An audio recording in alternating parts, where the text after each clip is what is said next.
Good afternoon, and welcome to the Department of State Foreign Press Center's briefing with Dr. Ray LaRaja on election financing.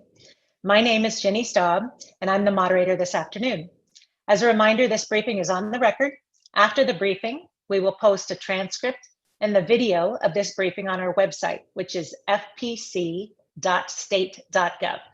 For those of you joining us on Zoom, please take a moment now to rename yourself with your full name and your press outlet.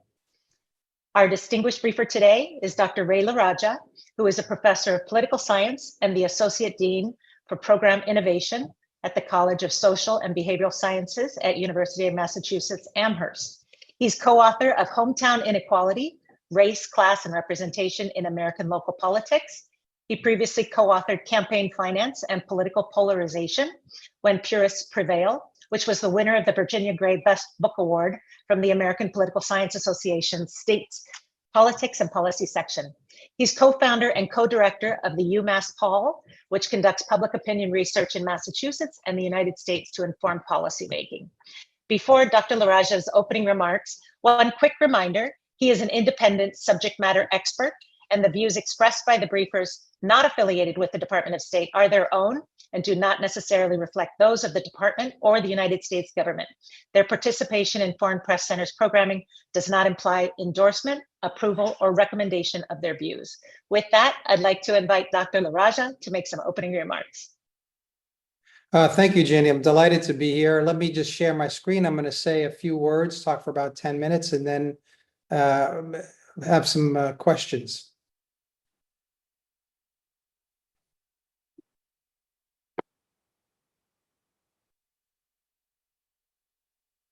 Okay, I think everyone can see that. So again, I'm delighted to be here, and I'm guessing you're going to be encountering these issues of campaign finance while reporting on U.S. elections. Let me just point out a few unusual aspects about U.S. campaigns that might be surprising to many of you. First of all, there's no limits on political spending in the United States.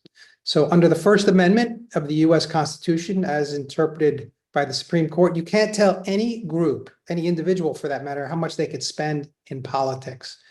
This means there's no laws that limit political spending. Now, note, I'll say a little more about this, there are contribution limits, how much you can give to a party or candidate. But the implications of no spending limits are pretty profound. Without ceilings, politicians have an incentive to raise a lot of money.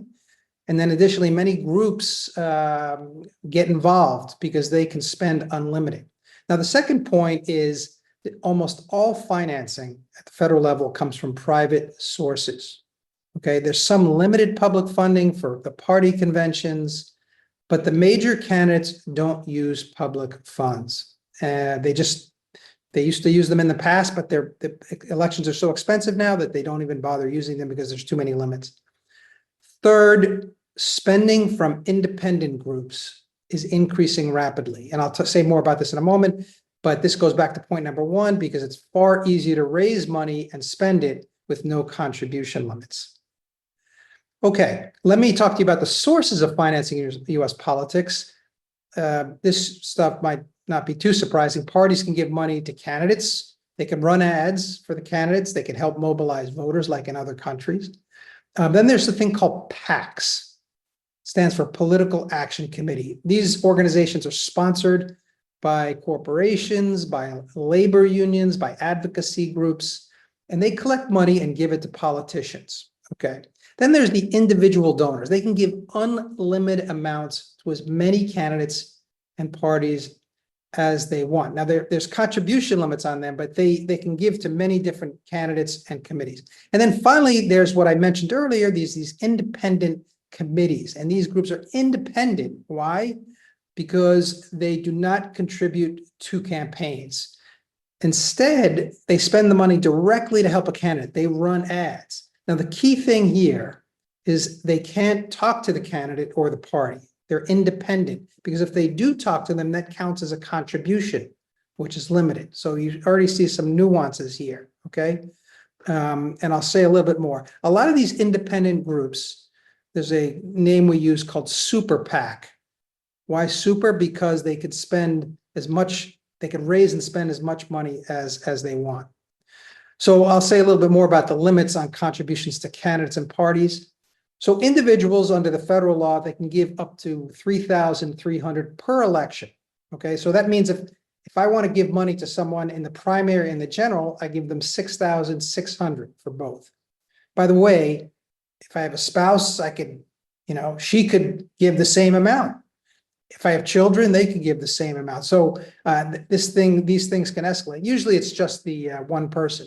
They can also give $41,000 to a political party. Most of this money from individuals, not surprisingly, comes from the same urban geographic areas in the United States, which have a lot of wealth. That includes New York, LA, Los Angeles, Washington, Chicago, and other major cities throughout the country. Now, the next, I should say generally that Democrats, for those of you who follow this, get most of their money from unions, from lawyers, from the entertainment industry, and to some extent from Wall Street. Actually, Wall Street gives to both sides. Republicans from corporations, especially from extraction industries like oil, manufacturing, mining, and the modern industries like big tech, Google, Apple, they tend to split their donations, maybe slightly more these days, to Democrats. In terms of political action committees, so they can give $5,000 to each candidate per election. So if I'm for instance, the CEO of General Motors automaker, okay, they can donate. They have a committee that can donate $5,000 to a candidate, okay. After I've given $5,000 to the PAC, and then the PAC can in turn give $5,000. Now, there's a term you might come across called bundling, and this is allowed, and that is a common practice to it allows someone to raise a lot of money from their rich friends and collect the money, and then they get credit for collecting all this money. So if I'm an investment banker, I have a party, I invite my professional associates over, each of them at my party, they by credit card or personal check, they write it, and then I turn over that money to the politician. There are no contributions from foreigners allowed, except if you are a non-citizen resident. If you have a green card, you may contribute. So, but no money from any foreign entity or any foreigner who doesn't have that. Some questions about transparency. I don't know how well you can see this, but there are very good sites in the United States to check who gives money and who receives money. This happens to be a website you might want to use, Open Secrets. You can look up the name, the occupation, and how much was donated and where these people live. So I could look up to see my neighbors, how much money they gave to, and which party they gave to. So it's very good to understand individual and group contributors. So this happens to be Michael Bloomberg. It looks like Michael Bloomberg gave quite a bit of money to certain PACs in this case. But I highly recommend you using this site, or the Federal Election Commission has a site. This one's a little bit easier to use, but the Federal Election Commission is very comprehensive. Okay, what about the rules on spending? As I said, there are no limits on how much you can spend. The Supreme Court in the United States has ruled that although contribution limits are justified, that is to prevent corruption. So the politician there's no exchange. We're allowed to put contribution limits on. You can't limit how much they can spend. That would be a violation of First Amendment, because the argument goes, you need money to express yourself in modern society.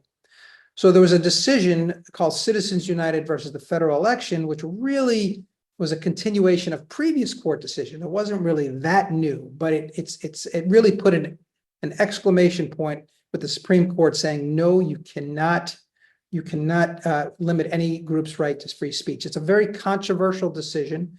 Most of the people on the left oppose it, and most of the folks on the right support it.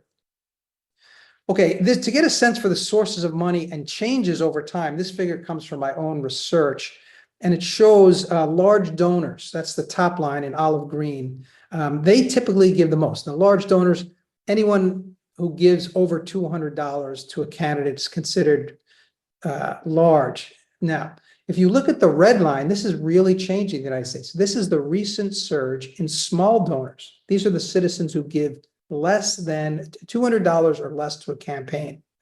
And the amounts they gave even surpassed large donors in 2020. So some people might say, well, this is a good sign that more campaigns are being funded through smaller contributions. And there are some politicians who are very good at this, including Donald Trump.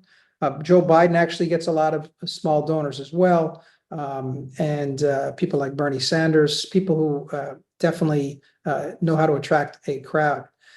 So the blue line, however, is something what we refer to as independent spending. These are the super PACs, and look at how they've really gone up. And as I said, why super? Because they have no limits on their spending, and a lot of wealthy groups and organizations and people now give to these organizations. They can't give to politicians, they could spend on their own, okay? So again, that's the distinction, and we can talk about that in the Q&A. The surge in this independent spending without limits is one reason why we see such an increase. This is showing the increase over time from 1998 to 2020. So in the 2020 elections, there was almost 15 billion in spending. Okay, that's both Congress, the blue, presidential races, the yellow. I can't, it's going to be hard to predict what 2024 is. I imagine it's going to be even higher, maybe close to 20 billion. Again, because it's so easy to raise and spend money, and critically, the stakes seem so very high for so many people. So of course, there's the presidency, which there's a lot of tension around that between the two sides, but Congress is so close together, it can flip to either party. So I guarantee you there is going to be a lot of money spent on not that many races, because not that many contests are competitive, but the few that will determine the control of the United States are going to have millions and millions spent on them. Finally, a quick word just about enforcement. The Federal Election Commission regulates money in politics for federal elections. There are 6 commissioners, 3 from each of the 2 major parties. And for that reason, actually, it makes it very challenging sometimes to arrive at some enforcement decisions, because they often disagree 3-3. So there's some what we call deadlock. So enforcement is not always very strong in these cases. And that's why, for instance, we might talk about this in the Q&A. Can someone like Trump spend money on legal expenses? That should be adjudicated usually by the Federal Election Commission initially, and I'm not sure we'll get an answer from them. Terms you might hear as you go forward is things like Joint Fundraising Committee. These political committees, basically, a lot of committees sign up with this committee, and the donors write one large check or give one large amount, almost up to $1 million sometimes, and then that gets spread, after the check goes to the committee, it gets spread out to the committees that ask for it. So for example, Trump has a joint fundraising committee called Trump 47, 47th president he wants to be. It raised almost $1 million from a single donor. It does this for several donors. The money gets distributed to Trump's official campaign committee, okay, the Republican National Committee, the Republican Party and its satellite state parties, a lot of it goes there. And then finally, the Trump super PAC called Save America, okay? So the first 3,300, so contribution goes to his campaign, and then the next 5,000 can go to the PAC, okay, and the rest of the Republican parties. Now, the Save America PAC is interesting, and someone asked about contributions to pay for his legal fees. It's not really clear, to be honest. Lawyers are really trying to figure this out. The candidate campaign must only spend money on campaign-related activities, legal fees that apply to the campaign. And some cases that are that Trump is facing are not related to the campaign. The ones related to challenging the results of the 2020 election, I can imagine that being used with this campaign. Others, not so much, like the case involving top secret documents found at Mar-a-Lago. But some argue, and the Trump campaign is doing this, that the PAC that Trump has, they have more ability to spend on non-campaign related activities. So that is very much a gray area. It's not clear, and the Trump campaign is kind of pushing limits. So I'll tell you what, let me stop there. There was one other question actually about spending in the last election. Maybe I'll show this slide. This slide shows how many millions, almost billions, spent on advertising in the United States in the last election, 2020. So broadcast TV, almost $1 billion. That was 55% of total. And then the question was how much digital, and almost a quarter of money is now spent on digital online. That's a big increase, okay, since the last time. So I wanted to point that out. I know TV spending is going to go up as well as digital. That's a new form. So let me stop there, and then I'd love to take your questions. Thank you so much, Dr. LaRaja. And now, as we open it up for questions, if you have a question, please click on the raised hand icon at the bottom of the screen and we'll call on you. Please ensure that your name is changed to be your full name and your press outlet. And we look forward to hearing from you. So let's see.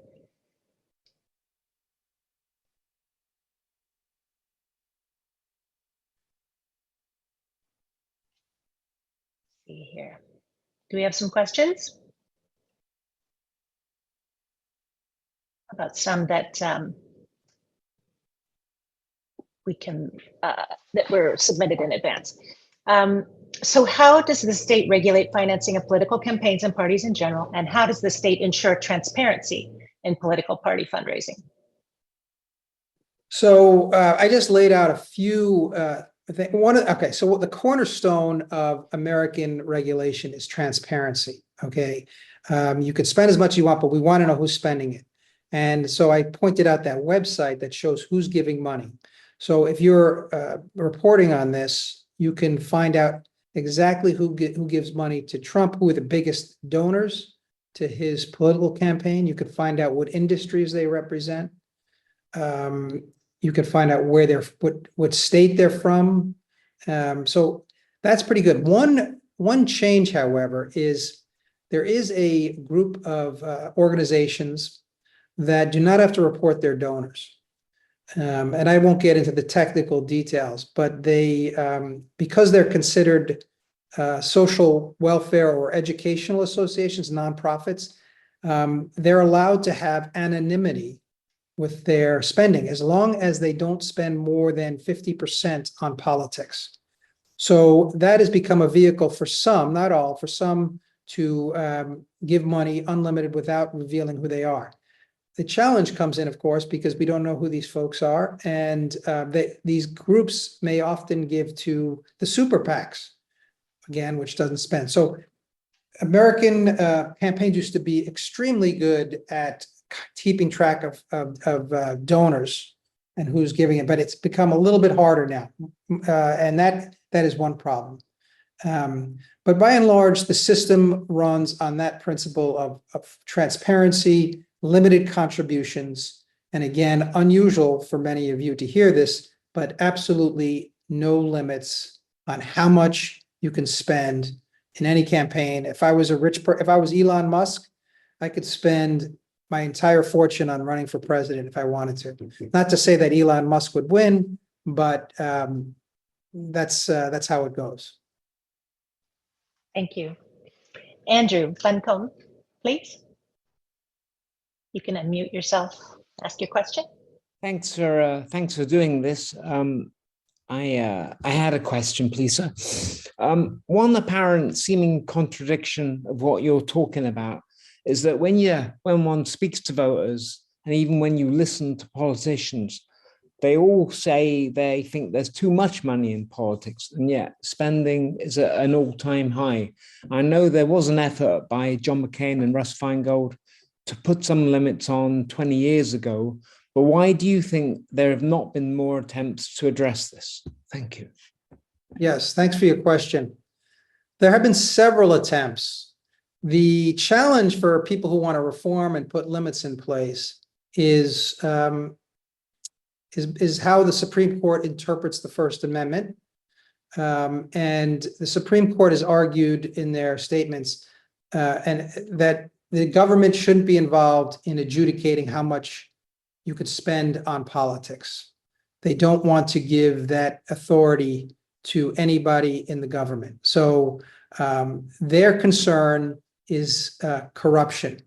They have argued at the Supreme Court level, you can prevent someone from giving $1 million to a candidate because it potentially corrupts the candidate. But if the group spends and says, vote for Rayla Raja, okay, or vote for Elon Musk, and as long as they don't talk to me or to Elon Musk, they don't see that as corrupting.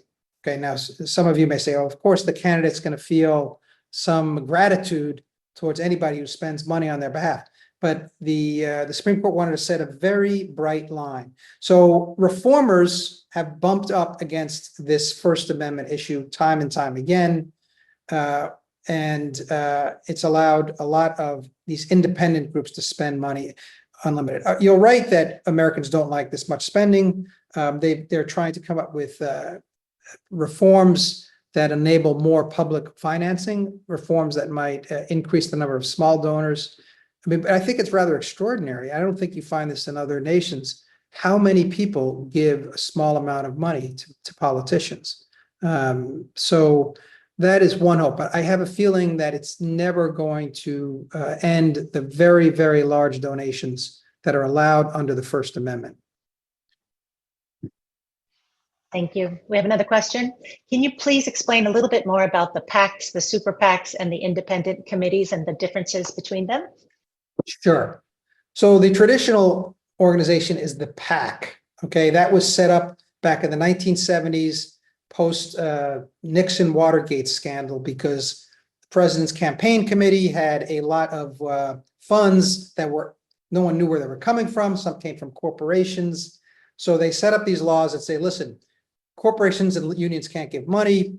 If they want to give money, they have to give through committees. And these committees can be funded by individual contributions that are limited. And then the committees, the political action committees, can then give a limited amount to politicians. Right now, that limit is $5,000 per election. That's a PAC, a political action committee.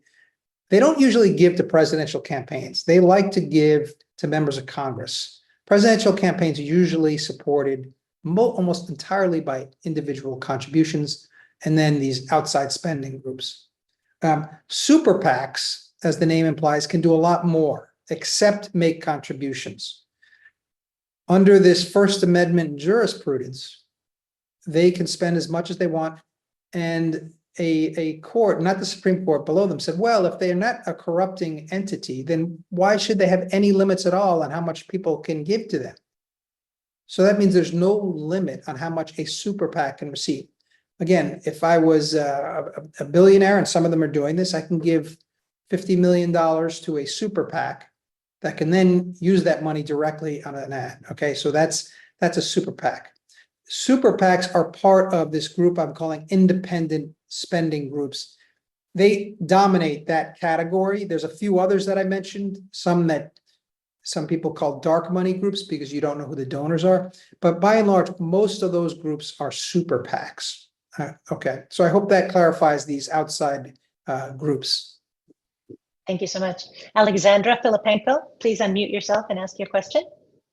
Hi, hello. I'm Alexandra Filipenko. We're looking into Russian nationals donating into US political campaigns. And I'm not sure if we can speak about exact issues, but back in October 2023, Newsweek reported on a group of Russian nationals that were able to donate to Mike Johnson's campaign by funneling the money through a US company. The company was run by an American, but it was 88% was owned by 3 Russian nationals. So when Johnson's team learned about it, according to the report of Newsweek, they sent the money back. And I don't know if the report was accurate, but was anything done after 2018 to prevent similar situations and cases? Thank you. That's a really good question. I don't know what was done in that case. However, no politician, certainly no incumbent in office wants to be caught getting money from a foreign entity for their campaign. That would be the kiss of death in their next campaign. Now, Can foreigners somehow get money into the system? I suppose through some of these dark money groups that I mentioned. Again, there are very heavy risks and penalties for doing that. I haven't seen evidence that, I mean, it's definitely that's something on people's minds, but I haven't seen significant evidence that there's much, if any, foreign money making its way in here. Now, it gets complicated with multinational companies, of course, but that's why you have to set up a political action committee through which you give money, and only people who are citizens or non-citizen residents can give to those political action committees. The Justice Department gets involved in these cases, and they have teeth, unlike the Federal Election Commission has less investigatory powers. So on issues where foreigners try to give money in campaigns, that's an issue for the Justice Department. Thank you. On a related question, do you know, is there a certain way to ensure that the money comes, that the money raised comes from 100% legal sources, even in the case of PACs or super PACs? So one thing that the way enforcement works in the United States is it relies on what we call third-party enforcement. So if I'm a candidate and I'm running against Jenny, I am going to scour her campaign finance records. I'm going to go to the federal website. I'm going to see where she's getting her money. And if I see something that doesn't look right, I'm going to advertise that in my campaign, or I'm going to file a complaint with the Federal Election Commission. So a lot depends on the rival candidate wanting to use that information against the candidate they're facing off again. The Federal Election Commission does some audits, but certainly they can't do audits of every candidate. And then there's the other group that's very important are investigative journalists who look at these records, see where the money's coming from. And then if they can't account for how much is being spent, they're like, well, where's that money coming from? So journalists play a very important part in the American enforcement system by raising issues and pointing them out to the authorities. Thank you. One more question. What do you think of the effects of the lack of limits on super PAC contributions? Is there real independence between the campaign and the super PACs? This is a very interesting question. There's been a lot of research here. The truth is, okay, so there's two layers here. First, if I'm a candidate, I want to control the money because that lets me, or the party. I want to control the money because I can send out my message. I can move the funds around as I need it. But that said, I do appreciate if a campaign is going to support me with their independent spending. And what's increasingly happening is the candidate or the political parties will signal to these groups, this is our campaign message, and these are the people we are targeting. And so they will put up on their website some information that is very helpful to these outside groups. And it's perfectly legal as long as you're making public to everyone. But the ones who will use this information are these campaigns. But the legal separation is very critical. There have been instances where a consultant works for one candidate, and then her partner, he works for the independent spending operations. They live in the same house, okay? But they are not allowed to talk about the campaigns together whatsoever. Seems it's a funny situation, but that has happened before, okay? But of course, there are ways to figure out how to place the best ads. So independence is not as independent as the law seems to say it is. Thank you. Next question. It appears that President Biden has raised significantly more funds than Trump in the last quarter. Are there statistics that explain the substantial difference? Does this indicate that Biden has garnered more support than Trump, or does it reflect a greater fundraising efficiency? So first thing is whoever's in the White House always has an advantage. They could start earlier, and usually incumbents win. So you could look at these numbers as suggesting that the big money is betting on Biden. That's one way to look at it.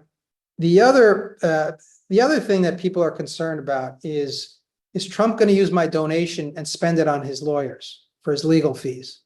So many big spenders who would normally give to Trump right away they want the money spent on the campaign, and they're not convinced that he won't be spending it to pay for his legal fees in Atlanta or other places. So I think that's holding him back right now.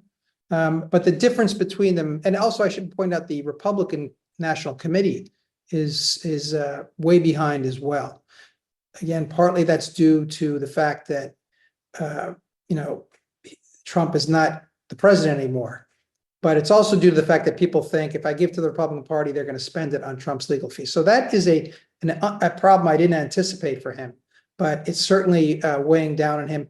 As the election heats up, I imagine there's going to be a lot more money going there, but it's going to be contingent. I keep an eye on those legal cases.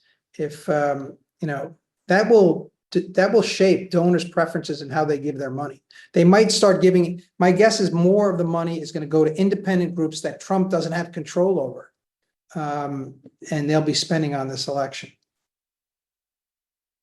Thank you. Kiyoshi, please unmute yourself and ask your question.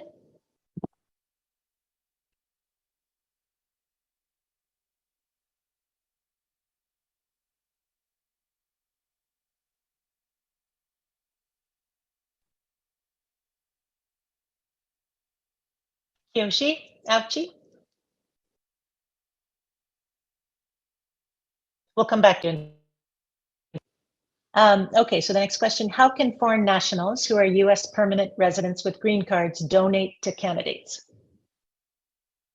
Well, it's legal to do so. They're here as residents. They're paying taxes. They can't vote, obviously, but they can do this, and they can do it the way American citizens can. They give a limited amount to their favorite candidate, and they give to the political parties. They can give to political action committees.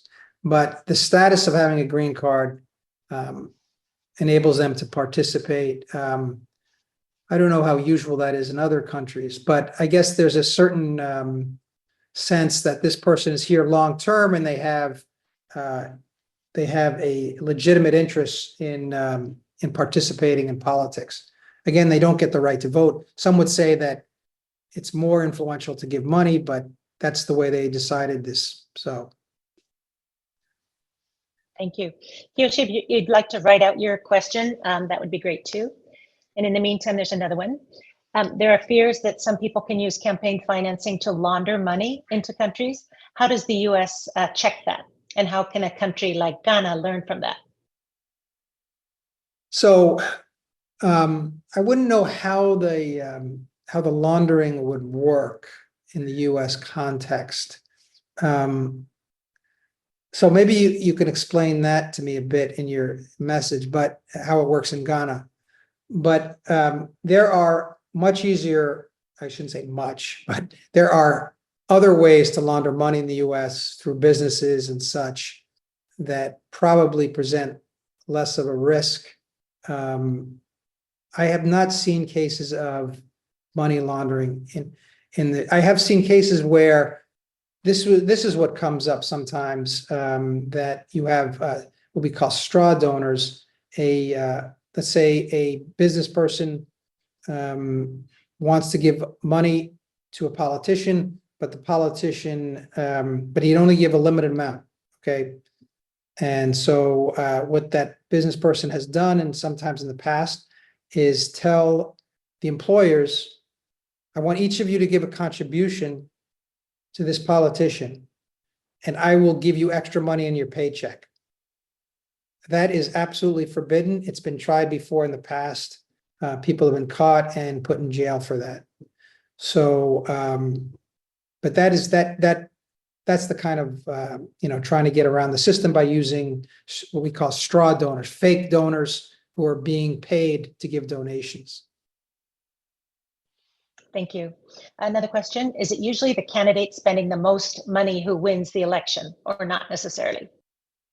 No, that's not necessarily true. It happens to be that way because the people who win the most in Congress are the incumbents, and they usually can raise the most money.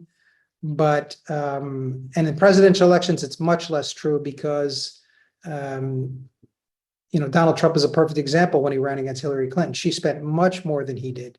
The reason being is because partly folks like yourself give so much attention to the candidates that spending becomes less important. So the more that the media focuses on the contest, what politicians call free media. Of course, they want good free media. That makes the difference. But and the more you spend, the less it matters. There's an economist called diminishing marginal returns. Okay, so after a certain point, it's not going to make such a big difference. So there have been cases where billionaires spend money to win their election. In California, this happens all the time. And they lose a lot of money and they don't even come close to winning.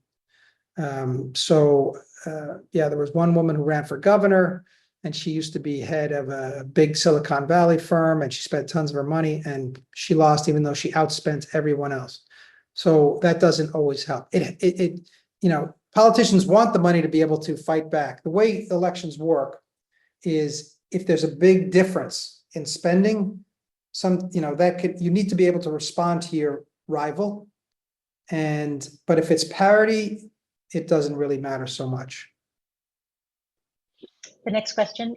So if a politician gets elected with a donated fund, and if the elected politician passes a favorable bill, presumably to those donors, would that be lawful? Don't they get in trouble with such a practice? Yeah, that's the classic question we call the quid pro quo.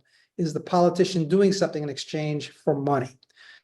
So my colleagues have spent years researching this and they have not been able to identify how money directly impacts a vote in Congress. Okay, it's been very hard to do that. What they usually find is donors give to politicians who agree with them. So if I don't want guns to be regulated, I get a lot of money from the National Rifle Association. They say, oh, Ray LaRaja, he's our man because he'll pass legislation to prevent gun regulation. So they give me money, they support me. That's what's going on most of the time. The research tends to show that if I give money, I get an audience with the politicians. Certainly, politicians spend so much time raising money that they tend to meet with donors at events. And what happens is they spend a lot of time with these folks and hear about their problems and their issues. So that is a form of influence that I think is happening in the United States. Whether they actually vote on a specific bill, it's hard to prove. Although sometimes it seems self-evident to citizens who are watching this process, it doesn't seem so good. And that's the argument people make for having public financing of elections so politicians don't have to, they spend so much time raising money. If you're a member of Congress your first year, you could spend 10 to 20 hours a week raising money, for your next election. Thank you. So do you have a sense of how US spending on elections compares with other OECD countries? So I don't have the data on all the OECD countries, but I do know that, there was an election in France just before Biden. Macron spent 47 million or something for his two elections, and Biden spent 25 times that amount for his election. So it's pretty much the election. It is pretty much off the charts in terms of how much we spend on election. There's a lot of reasons for that. First of all, it's a big country. I mean, if you look at it in terms of per voter spending, it's not that far out of line, even though it's still out of line. Economists often say the way you determine election spending, if it's too much, you should look at it in comparison to the gross net domestic product, the GDP. So spending on politics is like consuming other goods. And in that respect, the United States, as a percentage of GDP, is not out of line with other OECD countries, I don't think. It depends on how you frame it. Certainly in terms of total amounts, yeah, it looks like we are off the charts compared to other countries, yes. Thank you. Next question. What happens to the leftover money that the PACs and the super PACs put into a campaign if there's anything left over?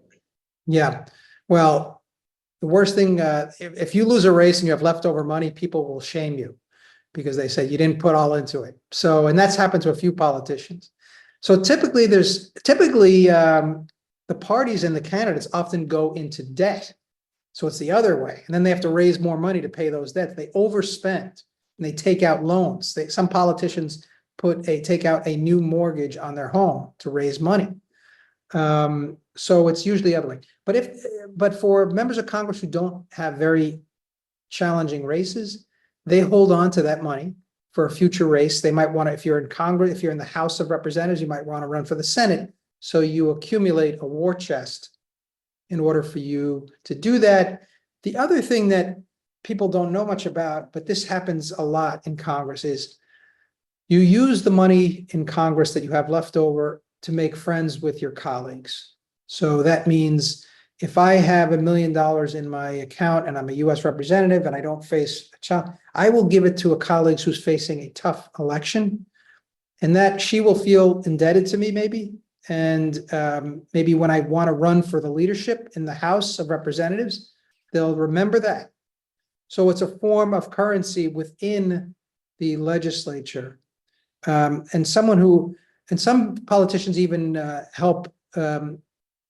This is more controversial, but there's a politician in the U.S. House of Representatives named Alexandria Ocasio-Cortez, who is in the left wing of the Democratic Party, and she wants to change the party. So she funds challengers in primaries against sitting members of Congress. She doesn't do that. She hasn't done that recently, but if there's several people in a race, she will fund the person who's the most progressive, the most left. And that gives her both influence if these people win, and it's a challenge to the party leadership as well. So that's how this leftover money gets used.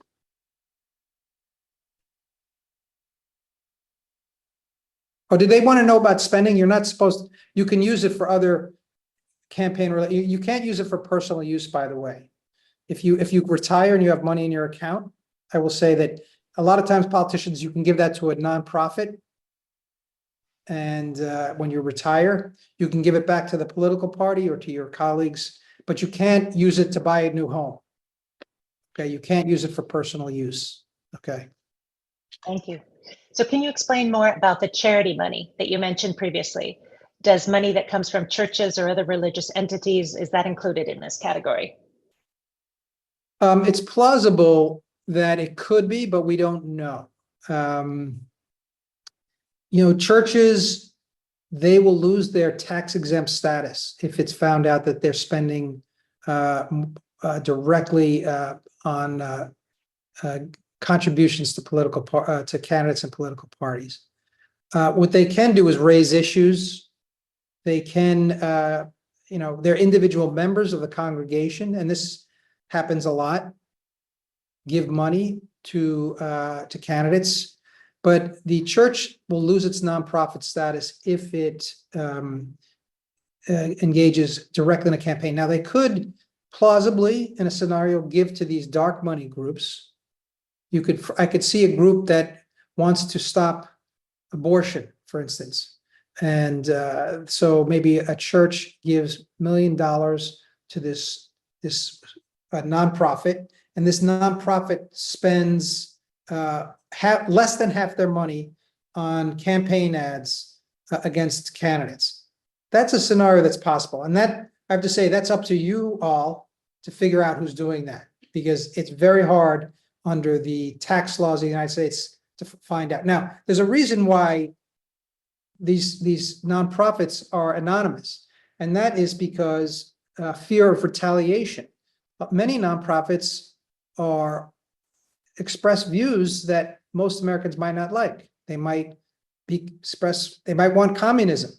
They might want, in the past, it was civil rights leaders who needed to have some anonymity who was donating to these organizations, or they would be retaliated against, lose their jobs if if people knew they were affiliated with the civil rights or communism or something like that. So that is the basic reason why there's anonymity. So people can participate without having retaliation. That's the logic. Now, some of these vehicles are now being used to hide identities of people who are very wealthy. So that is a problem. Thank you. We have a few more questions. What is your view on how much money is spent on campaigning? Is it out of control? So that's always a challenging question. My concern with money in politics is it's so maldistributed. I mean, there are other underlying problems. I don't think there's enough competitive races in the United States. I would like to see more competition. And part of that reason is the way voters are distributed in the country.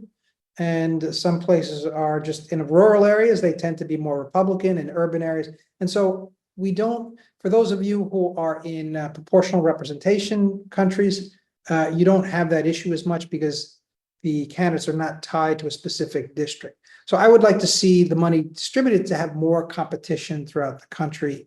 I also think that, money can help challengers beat office holders. So there's research that shows it's not so much the sitting office holders who need the money, it's the people who want to challenge them because they need to get their names out there. They need to get name recognition. Okay. So it can have that positive effect in a country where you're competing for attention with so much, with so much advertising for commercial products. The parties at the local level aren't that strong in mobilizing voters. So we rely heavily on politicians doing this. And as you know, some of you know, local reporting in the United States is not as strong as it used to be. So a lot of voters don't get much information about local campaigns. And so politicians have to spend more money. But do I think there's too much money? It's too, it concerns me that politicians have to spend so much time raising it. I don't think should be their job. I think that's really a very problematic area for so many reasons. I'd rather them be spending time with their constituents, working in the legislature to figure things out. I do think it's an issue. Thank you. And our last question for today. As a candidate, if I borrow money from a bank and subsequently lose, am I eligible for forgiveness of those borrowed funds? Well, you probably have to ask a lawyer about this, but no. The bank is going to want that money back. They're going to we don't care if you're running for U.S. Senate from New York or wherever, you took out a loan and you have to pay it back. So what usually happens, this happened to Ted Cruz, senator from Texas.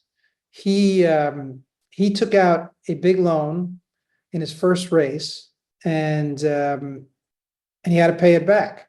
Now, if he lost, I don't know what he would have done. I know his wife is an investment banker. She probably has a lot of rich friends, and maybe they would have helped pay off the loan.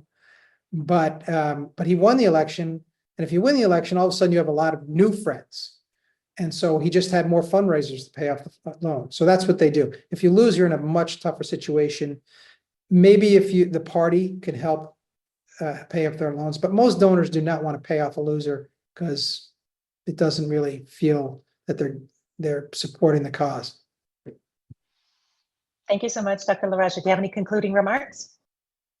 No, I'm delighted to see so many people that are interested in this subject, because I have to say I've been studying it for over 20 years and it's still confusing to me, and it's changing so rapidly. So if you feel confused, you're in good company with experts because we've been doing this for so long. And I appreciate you looking into this. Our great thanks to Dr. Ray LaRaja, our esteemed briefer of today, for your expertise and your time. Thank you to all the journalists who have attended today. As a reminder, a transcript and a video link will be posted on our website at fpc.state.gov. And this concludes our briefing for today. Thank you for joining us.